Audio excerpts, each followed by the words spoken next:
There's something about a swamp that gets under your skin in a way that other wilderness doesn't. A forest is dark, but it's navigable. A mountain is dangerous, but you can see where you are. A swamp is something else. The ground isn't ground, it's negotiable. The water doesn't flow, it just sits there, going nowhere, knowing things. The trees twist and lean at angles that don't make sense for trees. And the sounds at night in a swamp are the sounds of a place that is not particularly concerned with whether you're there or not. People get lost in swamps. They've been getting lost in them for as long as people have been going into them. And not just physically lost. Sometimes people go into a swamp and come back changed. Sometimes they go in and don't come back at all. And sometimes the swamp is already occupied by the time you arrive, by something or someone that found the remoteness useful. Today I want to tell you 5 stories. 5 real encounters from 5 different swamps. Each one the kind of thing that stays with the person who lived it in a way they can't quite shake, even years later. Let's begin. Story 1. The Traps. Atchafalaya Basin, Louisiana. The Atchafalaya Basin in south-central Louisiana is the largest river swamp in the United States. It covers more than 1 million acres of floodplain, cypress forest, and interconnected waterways that shift and change year to year in ways that make any map you print off before a trip essentially decorative. People have been working this swamp for generations, fishing, trapping, hunting, and the ones who know it well know it the way a person knows a neighborhood. They know which channels run in dry season. They know which tupelo groves flood first. They know where things are, and more importantly, they know when things have been moved. Dale Thibodeau was 51 years old when this happened. He'd been running trap lines in the Atchafalaya since he was old enough to go out with his uncle, and he'd been running his own lines since his late 20s. He operated in a section of the lower basin that most commercial fishermen avoided because the access was difficult and the channels were shallow and unpredictable. Dale preferred it that way. He'd worked this specific stretch of swamp for more than a decade. He knew every stump and every water line, and he knew his traps the way a farmer knows his fence posts. In the spring of the year this happened, Dale began finding his traps in the wrong position. Now, traps get moved. That's not unusual. Bycatch animals disturb them. Flood pulse shifts the debris around them. Occasionally another trapper, less scrupulous, relocates one. Dale knew all of this and accounted for it in his routine. He'd seen all of those scenarios many times. This was different. The traps weren't being displaced. They were being relocated with a purpose. Specifically, they were being moved to positions that were less effective. Each time Dale went out and found a misplaced trap, it had been moved from a productive location to a shallower, less trafficked area, where it would catch little or nothing. The relocation was consistent, always moved in the direction of the main channel, always placed slightly out of the current where things moved. The traps were full of water and weeds and nothing else. After the 3rd time this happened in the same week, Dale understood that this wasn't animal interference, and it wasn't random drift. Someone was going out ahead of him and moving his equipment, on purpose, moving it specifically to reduce what he caught. He told his wife about it that evening. She asked if he thought it was a rival trapper. He said he didn't think so, because a rival would either take the traps or leave them. They wouldn't have any reason to just move them to less productive water. Moving them took time and knowledge. Whoever was doing it had to know the water well enough to identify which positions were productive and which weren't. The following week, Dale started arriving earlier. He left the dock before 4 in the morning and ran his lines by headlamp, and on the 3rd day of doing this, he found something he hadn't expected. His traps had been moved again, but this time he was early enough that the morning hadn't settled. The water was still flat, and in the soft mud along the bank of the secondary channel where 2 of his traps had been relocated there were footprints, human footprints, bare feet going by the shape of them, large, wide, the kind of print that spreads when it carries weight. And beside the prints, an indentation in the mud that Dale said looked like a long pole had been rested there, the kind of push pole you use to move a flat-bottomed boat through shallow water. He crouched there in the dark with his headlamp off, listening. The swamp was going about its business around him. Frogs, insects, the occasional soft splash of something moving in the water. Nothing that sounded like a person. Nothing that sounded like a boat engine or a pole working through current. But the prints were fresh. The water hadn't had time to soften the edges. Whoever had moved his traps that morning had been here within the last hour. Dale told the story in parts, over a period of months, to a local journalist who was doing a feature on traditional basin trappers. By the time he told it in full, he'd had months to think about it, and what he said was that the print discovery was when the thing stopped being an annoyance and became something else. Something that he couldn't quite name, but that changed how he felt about going out alone. He started carrying his grandfather's .357 on his hip when he ran lines. He'd never felt the need to do that before. Over the following 2 months, he found evidence of habitation, not all at once, piece by piece, spread across a wide section of the basin. A fire pit in a hollow cypress trunk, used regularly enough that the soot was layered in distinct burns. A cache of supplies wrapped in oilcloth and wedged into a split in a downed log above the waterline. Canned goods mostly, along with a folding knife, a box of matches sealed in a plastic bag, and a small hand-drawn map that Dale described as showing a section of the basin that he recognized, but that was annotated in a way he didn't understand, with marks that appeared to indicate where certain boats passed and when. A lean-to structure barely large enough for one person, built low against a levee bank under a canopy of swamp tupelo, constructed from materials that included both natural deadfall and salvaged wood. The kind of wood that comes from structures not from the swamp. Someone was living out there, not camping, living, maintaining a functional existence in the deep basin, off any grid, off any map, off any record. Dale reported what he'd found to the Iberville Parish Sheriff's Office. He walked them through the evidence across 3 separate trips into the basin. The investigation that followed involved the Louisiana Department of Wildlife and Fisheries, the Army Corps of Engineers, which has jurisdiction over portions of the basin, and eventually the Iberville Parish Sheriff's Criminal Division. What they found, over several weeks of coordinated searching, was a habitation pattern that extended across approximately 12 square miles of the lower basin. Multiple caches, multiple lean-to structures at different points, used in apparent rotation. The map Dale had found was one of several. There were at least 4 others recovered from different cache sites, and together they created a detailed picture of boat traffic patterns, water access points, and law enforcement patrol routes in that section of the basin. The individual was identified as Robert Mace, 63, a former commercial fisherman who had been reported missing by his adult daughter 4 years earlier. His truck had been found at a boat launch outside Butte La Rose. The working assumption at the time had been that he'd gone out on the water and had an accident. 4 years. His family had spent 4 years assuming he was dead. Robert Mace was located by a wildlife and fisheries officer on a routine patrol in a section of the basin about 6 miles from Dale's trap lines. He was in good physical condition, which investigators found remarkable given the circumstances and the time involved.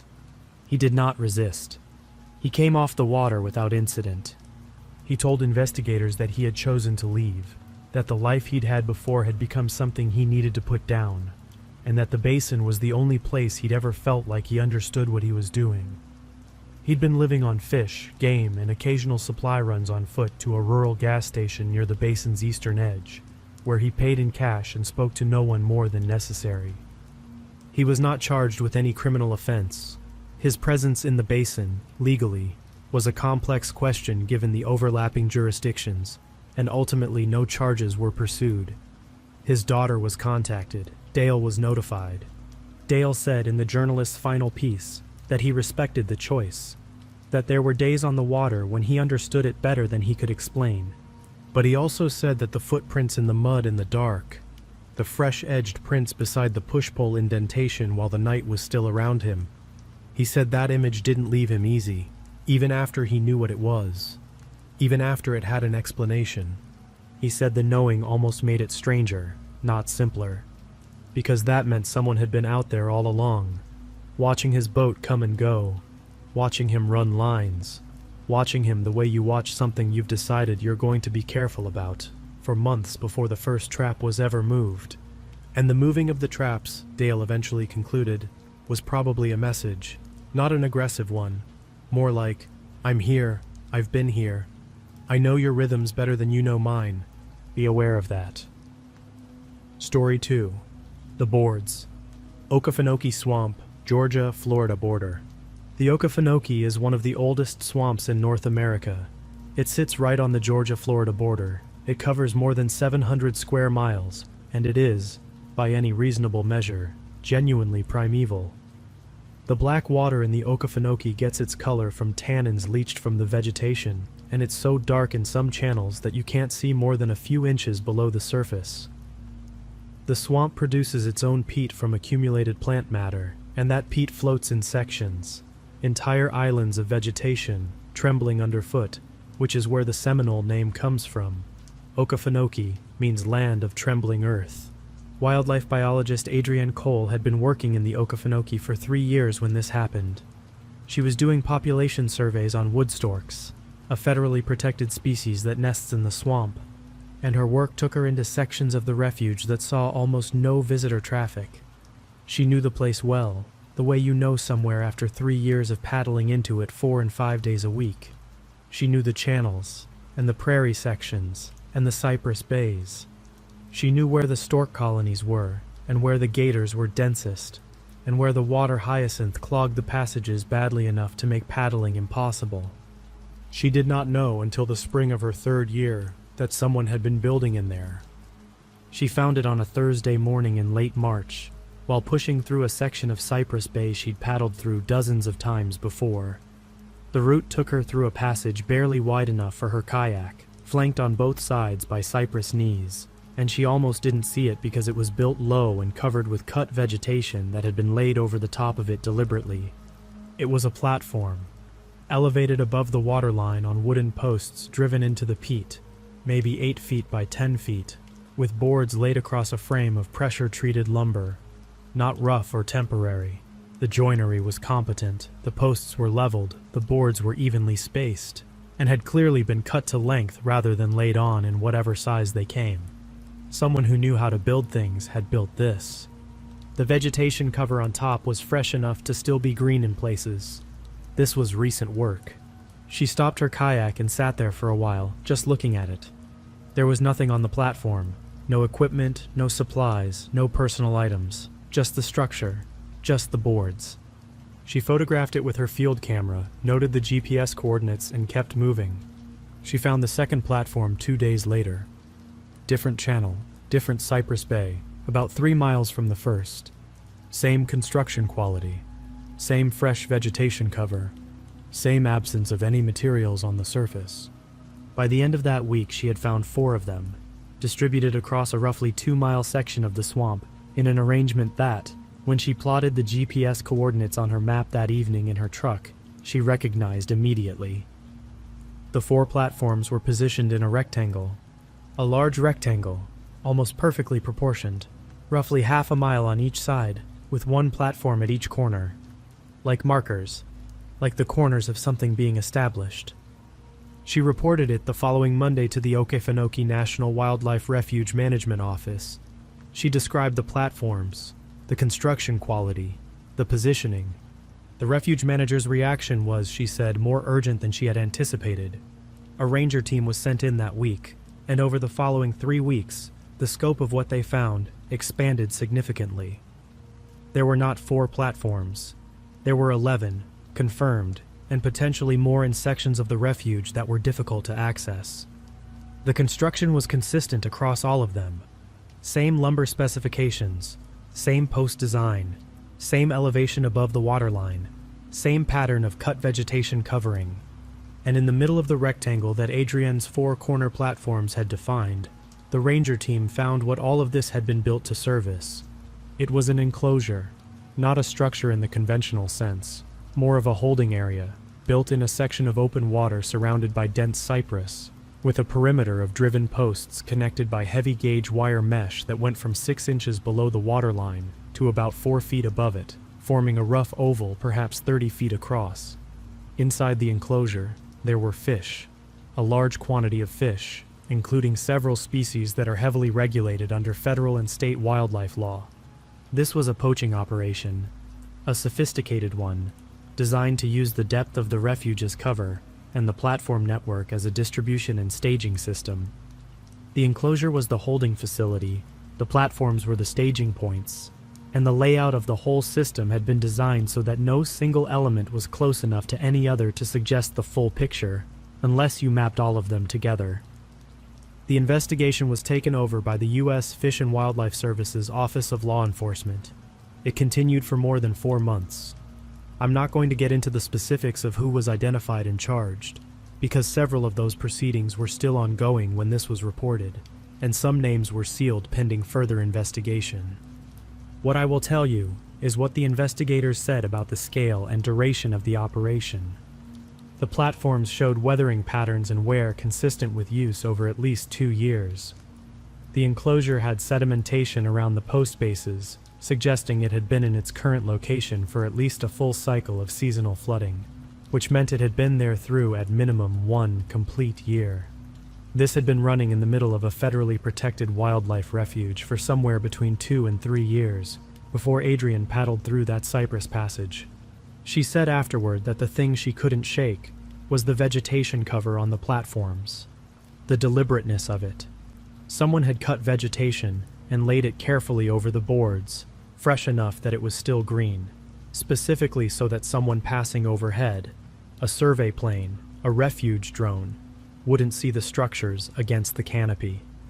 That level of thought, that level of attention to not being found. She paddled through that channel all the time. She'd been paddling through it for 3 years. She had been 3 years of proximity to something that had been carefully, specifically designed, so that she would pass right over it and never know. She said it made her think differently about the swamp, about how much it can hold inside itself without showing you. Story 3. 15 feet. Caddo Lake, Texas-Louisiana border. Caddo Lake sits on the border between East Texas and Northwest Louisiana. It's the only natural lake in Texas, and it doesn't look like a lake. It looks like a swamp, because it is one, essentially. Thousands of acres of bald cypress draped in Spanish moss, standing in water that's shallow in most places and dark the whole way down. The cypress trunks are enormous, old growth in many sections, and they stand so close together in the deeper parts of the lake that navigation without knowing the marked channels is a genuine navigational puzzle. Locals call the unmarked passages the back roads. You don't go down the back roads if you don't know them. Chris Alvarado was 24 years old. He and his older brother Marcus, 27, had been renting a cabin on the Texas side of the lake every fall for 3 years. A family tradition that had started when their father used to bring them as kids, and that they'd kept up on their own after he passed. They were comfortable on the water, but not expert. They knew the main channels, the boat ramp, the 2 or 3 areas where bass fishing was consistently good. They did not go down the back roads. On the second morning of their trip that year, Chris woke up early and decided to take the flat-bottom boat out alone while Marcus slept in. He wanted to get to a point on the east side of the lake before the sun was fully up, where the bass moved into the shallows in the early morning. He'd fished it the previous year and done well. He took a wrong channel. He knew he'd made a wrong turn almost immediately. The passage narrowed faster than it should have, and the cypress knees were closer to the surface than any marked channel would allow. But he had a good sense of where he was on the lake generally, and he thought he could push through to open water rather than backing the flat bottom out through a narrow passage. It would be faster to go forward than back. He pushed through for about 10 minutes. The channel tightened, the moss hung lower, the light got thin.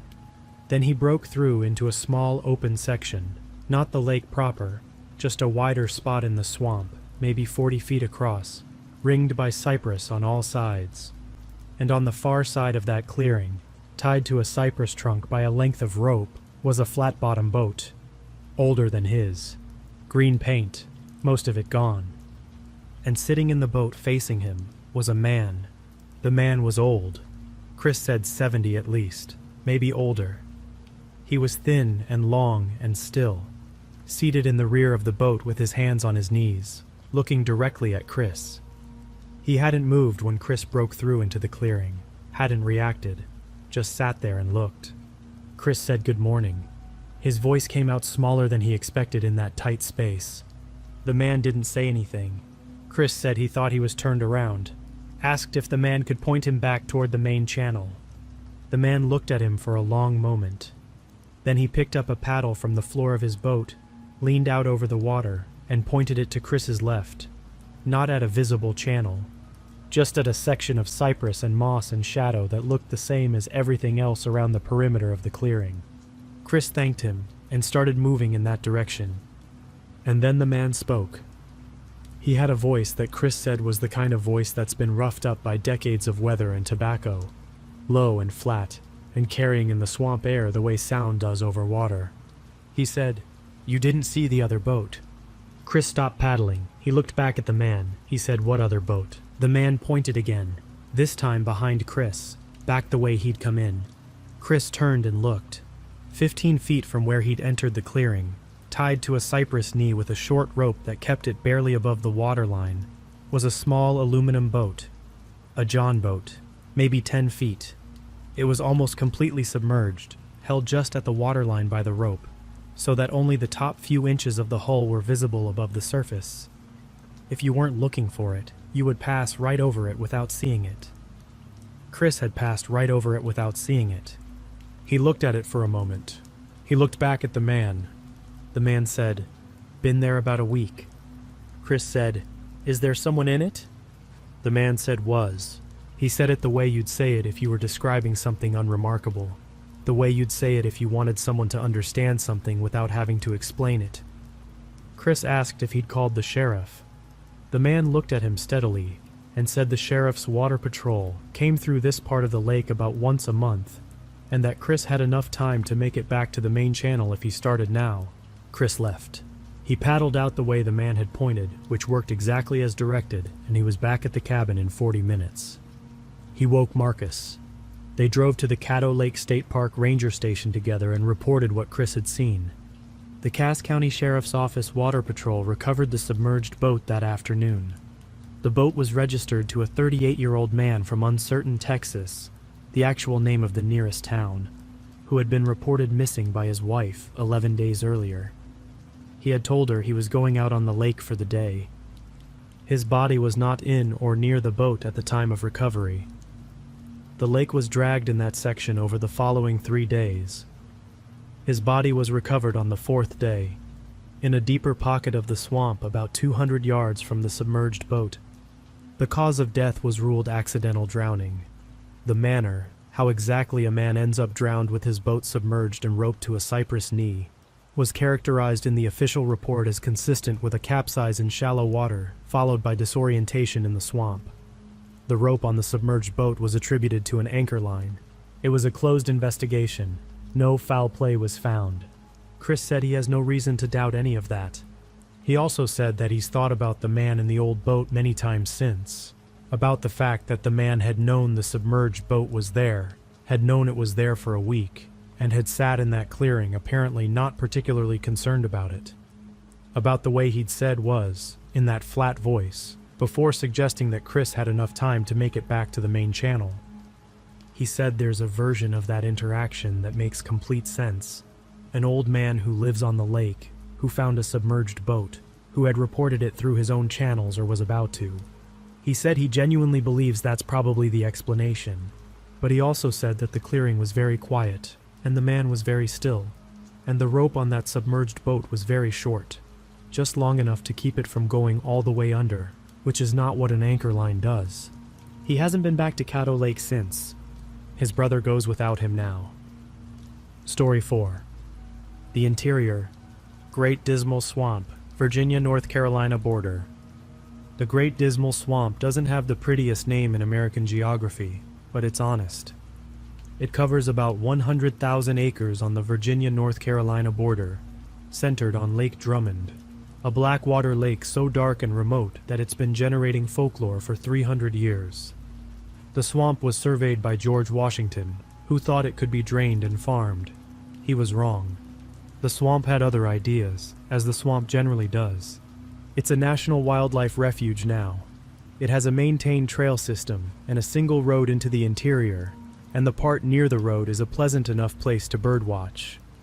But the interior, the sections away from the maintained corridors, is dense and wet and difficult, and the people who go into it are mostly serious birders, researchers, and hunters who know what they're getting into.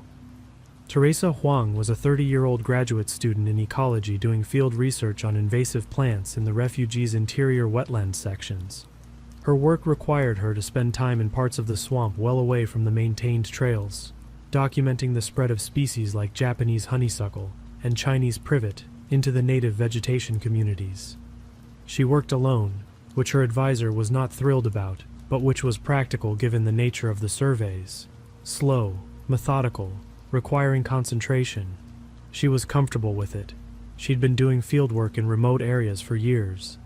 In late October of her first field season, she was working a section of the interior about 2 miles from the nearest access road, following a compass bearing through dense Atlantic white cedar growth, when she found a trail. Not a maintained trail, not a game trail either. Those are narrow and low and follow animal logic. This was a human trail, wide enough for a person to walk comfortably, cleared to head height, with the cut ends of branches on the margins that were old enough to have healed, but recent enough that the wood underneath was still clean. Someone had made this trail within the past year or two, and someone had maintained it, and it was clear of debris in a way that the surrounding swamp was not, which meant someone was still maintaining it. She followed it. She followed it because she was a researcher, and it was an anomaly in her study area, and she had GPS and a satellite messenger, and it was 10 in the morning, and she made a judgment call that ended up being one of those judgment calls you examine carefully afterward. The trail ran for about 3/4 of a mile. She tracked it on her GPS, through increasingly dense cedar, and then into a section of open wetland bordered by a stand of mature bald cypress. And at the edge of the cypress stand, the trail ended at a structure. It was a building. Not a shack, not a lean-to, not a hunter's blind. A building, a single room, roughly 15 by 20 feet, constructed from dimensional lumber and roofed with metal sheeting. It had a door, hung on proper hinges, and 2 windows, both covered from the inside with what appeared to be black plastic sheeting. The exterior walls had been treated with something dark, linseed oil or dark paint, that had weathered into the wood and made the whole structure hard to see against the cypress trunks at any distance. It was effectively camouflaged, not by netting or by being built into a hillside, but simply by being built the right color in the right place. Teresa stood at the edge of the tree line and looked at it for a while. The door was closed. No smoke, no sound of a generator, no smell of food or fire. She walked to the door, knocked twice, and stood to the side of the doorframe. Nobody answered. She tried the handle. The door was unlocked. The interior was one room, a cot with military surplus blankets on it, made neatly, a folding table with a camp stove and a propane canister, a shelf unit on the far wall holding food, canned, dry goods organized by type, a 5-gallon water jug, a bucket in the corner that was serving as a latrine. On the folding table, beside the camp stove, was a notebook. She described it later as a standard composition notebook, black cover, the kind you buy in packs of 5. She opened it. The pages were dense with handwriting, not journals entries in any narrative sense, not personal reflection, lists mainly, dates and times in the left margin, and then observations in the right. What appeared to be vehicle descriptions, makes, colors, partial plate numbers. What appeared to be observations of people, physical descriptions, clothing, what they were carrying, what direction they were traveling, whether they were alone or in groups. Cross-referenced with locations she recognized from her own fieldwork, specific trailheads, the boat launch at Lake Drummond, the main access road and its intersection with the highway. Someone had been sitting in this building and then walking to observation points around the refuge and recording what they saw in that notebook. Not for a day, not for a week. The notebook was more than half full. Teresa closed the notebook, put it back where she found it, and left the building. She closed the door behind her. She walked back the full 3/4 of a mile to the access road without using the trail she'd arrived on. She went back through the brush parallel to it and drove to the refuge manager's office. The U.S. Fish and Wildlife Service law enforcement rangers who responded found the building exactly as she described it. They also found, when they widened their search, 2 additional structures on opposite sides of the same wetland section. Smaller, simpler, essentially just weatherproofed observation platforms, built at height in the canopy of large cypress trees, accessible by wooden rungs nailed into the trunks. One of them had a direct line of sight to a section of the main refuge road where it crossed a visible straightaway. The other had a sight line to the Lake Drummond boat launch. The investigation took several weeks, and I'm going to be honest with you about what it found, because what it found was ultimately inconclusive. The building had no identifying paperwork, no registered materials, no prints in the database that returned a clear hit. The notebook was retained and analyzed, and the vehicle descriptions and observations within it were run against incident reports, crimes, and surveillance watch lists in both Virginia and North Carolina. Some partial matches to vehicle descriptions in unrelated investigations. Nothing that closed a case. The individual who built and used the structure was never publicly identified. The federal investigation remained open. The structures were dismantled. What investigators told the refugee manager, and what the refugee manager eventually told Teresa in a conversation she described as deliberately vague, was that the location and the nature of the observation pattern in the notebook suggested someone who had been, in their words, doing reconnaissance. For what purpose, and at whose direction, they couldn't say publicly. Teresa said what disturbed her, in the weeks after the find, wasn't fear in any direct sense. She'd processed the danger of the situation and moved on from it. What she couldn't move on from was the intersection of it with her own work. The dates in that notebook covered most of her field season. The location descriptions included areas she'd been surveying. She went back through her own field notes and found dates and locations that lined up with entries in that notebook. She was in there too. She just didn't know which entries. She finished her field season in the Dismal Swamp. She published her invasive plant data. She got her degree. She now does most of her fieldwork in groups. Story 5. Miss Lottie's House. Manchac Swamp, Louisiana. Manchac Swamp sits between 2 lakes in southeast Louisiana, roughly 30 miles north of New Orleans. It's sometimes called the Haunted Swamp, which is a name that gets attached to places like this down in Louisiana. Places with a history layered thick enough that the locals stop trying to separate what's documented from what's passed down. There's a story about Manchac, a specific one, about a woman named Julia Brown, who lived in the swamp in the early 20th century, and who told her neighbors for years that when she died, she'd take the whole town with her. She died in 1915. That same day, a hurricane leveled the town of Frenier, which sat on the edge of the swamp. 300 people, one day. That's the famous Manchac story. That one gets told a lot. This one doesn't get told as much. In the late summer, 2 men, both commercial fishermen who worked the Manchac area and asked not to be named, so I'll call them Ray and Dennis, which are not their actual names, were running crab traps in the interior of the swamp. They knew this section well. They'd been working these waters for a combined total of more than 40 years. They knew every tree and every shallow spot and every submerged stump that could hold a boat if you weren't paying attention. They also knew, the way people who spend a lot of time in a place always know, which structures in the swamp were abandoned and where they were. There were several old fishing camps built on stilts over the water, constructed back when families worked this swamp year-round and maintained small camps deep in the interior. Some of these camps had been maintained into recent years by descendants of the original builders. Others had been empty for decades, slowly losing the fight against rot and flood pulse, and the general indifference of the swamp to anything people make. There was one camp that Ray and Dennis both knew by the same name, Miss Lottie's House. Neither of them could tell you who Lottie was, or when the name had come from. It was just what that camp had always been called.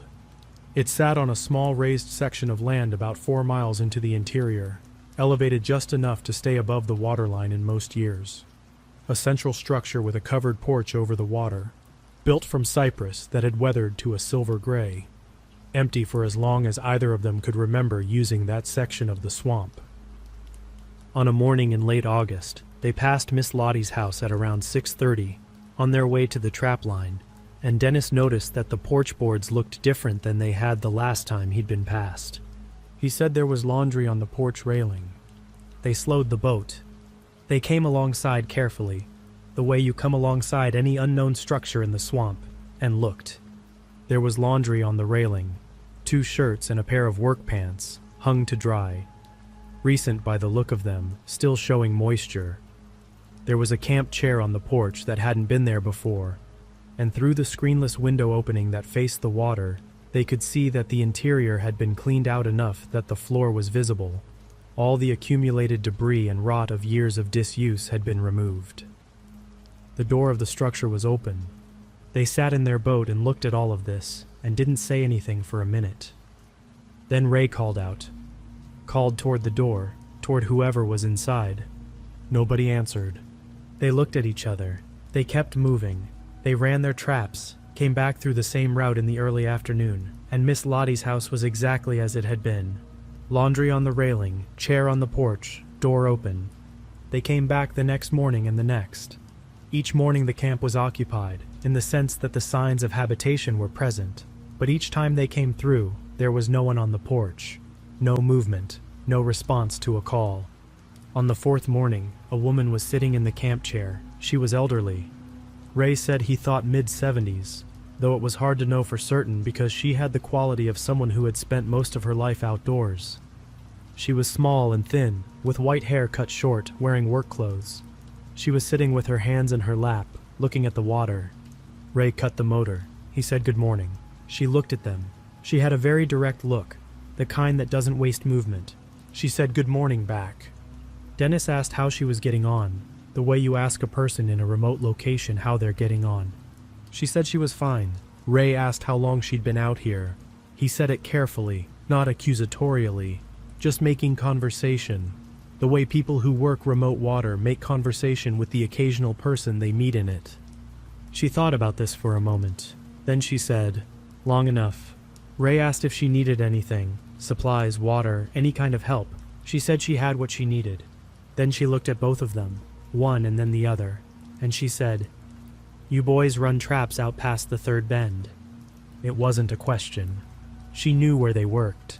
She'd been watching them pass. Ray said yes, they did. She said, you want to stay on the main channel when you come through here. Ray said they always did. She said, I know you do. I'm asking you to keep doing that. Then she picked up something from beside her chair. Ray said it looked like a book, and opened it in her lap and looked down at the pages. Conversation over. Ray started the motor and they moved. They didn't talk about it much on the way out. On the drive home, Dennis said he thought she was probably just an old woman who wanted to live in the swamp and be left alone, and Ray said he thought so too. But Ray also said, when he told this story much later, that the specific phrasing had stayed with him. Not stay away, not don't bother me, but stay on the main channel, which is a very particular thing to say. It's the kind of direction that implies an awareness of what's on the channels you're not supposed to take. It implies a geography in her head of what's out there and where. They reported the occupied structure to the St. John the Baptist Parish Sheriff's Office 3 days later. Not urgently, just as a note, the way you'd mention something to a deputy you knew at the gas station. The sheriff's office sent a water patrol deputy out the following week. He found the camp unoccupied, laundry still on the railing, chair on the porch, door still open. No one there. A search of the broader area found no one. The deputy left a notice on the door of the structure regarding illegal occupation of private property. The structure was on land whose ownership title was contested in the St. John Parish property records. It had passed through several hands, most of them deceased, and the current legal ownership was genuinely unclear. The deputy came back 10 days later. The notice was gone. The laundry was different. Same position on the railing, different clothes. The camp chair had been moved to a different position on the porch. He didn't find anyone that time either. Ray said the last time he passed the camp was about 3 weeks after the deputy's second visit. He was alone that day, running a short section of traps. He came past Miss Lottie's house in the early morning. The laundry was still on the railing. The chair was on the porch. The door was open. He didn't slow down. He kept his eyes on the channel ahead and gave the structure a wide berth and kept moving, the way she'd told them to. He said that felt like the right call. He said it still does. 5 stories, 5 swamps, 5 encounters that landed differently on the people who had them. Some that resolved into something explainable, some that didn't, and some that resolved into something that turned out to be more unsettling than the mystery was. The swamp doesn't give you much to hold on to. It's not like other wilderness, where there's a clear distinction between the path you're on and the place you're not. In a swamp, that line is blurry. The water doesn't know where the land is. The trees don't know which way is up. Sound does strange things. Distances collapse and expand without telling you. It's a place where ordinary rules of navigation, of visibility, of cause and effect get soft around the edges. And people know this. The people who use swamps to disappear, to live in them, to work in them, to conduct whatever business they need to conduct in a place where no one is watching. They know this. The swamp is cover. It has always been cover. For the people who need it, that's exactly the point. The best piece of advice anyone who works in swamp country will give you is simple. If something feels wrong, it probably is. Not because swamps are haunted, or because there's some unknowable force at work, but because the feeling that something is wrong usually comes from something specific that your brain has clocked before your conscious mind has caught up. A sound that doesn't fit. A structure that shouldn't be there. A person who knows too much about your routine. Pay attention to that feeling. It's been right more often than the people on this list probably wish it had been. That's it for today. If you're new here, subscribe. I put these out every week. Be sure to also check out the Just Creepy podcast on Spotify and Apple Podcasts. And I'll see you in the next one. Stay safe out there.